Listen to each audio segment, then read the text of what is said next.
Around about 4% of the UK's emissions are from healthcare. In addition, the impact of climate change interferes with the day-to-day operational running of our health service. The climate crisis is a health crisis, and those are very, very strongly linked. We need to bring people together and come up with simple, actionable and scalable solutions. The projects that have been put together and funded with Connecting for Change sort of demonstrate the kind of collaboration that are possible from people that may not have interacted with each other at the start. So my name is Johnny Groom, I'm a paediatric anaesthetic consultant. So the operating theatre is one of the biggest users of energy across the entire hospital suite.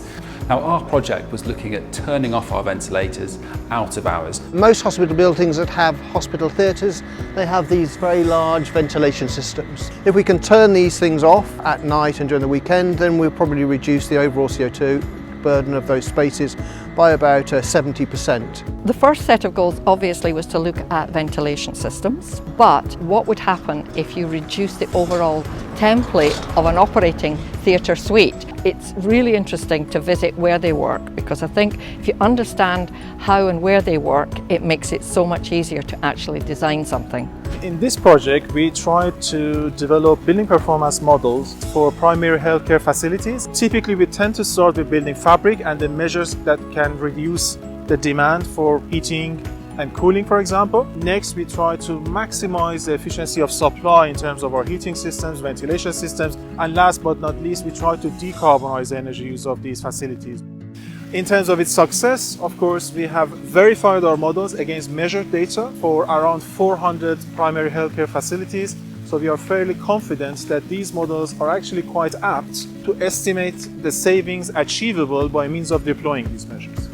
Part of it is an academic exercise, so it's about looking at carbon estimates for different resources that are used in orthopedics, so say anaesthetic gases in surgery or plaster casts and other things. One of the main points of our project, we really wanted it to be usable, so we didn't want it to be just one of these guidelines that are kind of around that no one actually uses. So working with UCL Partners has been an experience which has been incredible. It's enabled us to be able to make a fantastic team working with academics, working with our estates teams, working with our clinicians. Via them, we were able to link up to a lot of groups doing sustainable research around the country or who are interested in sustainable orthopedics.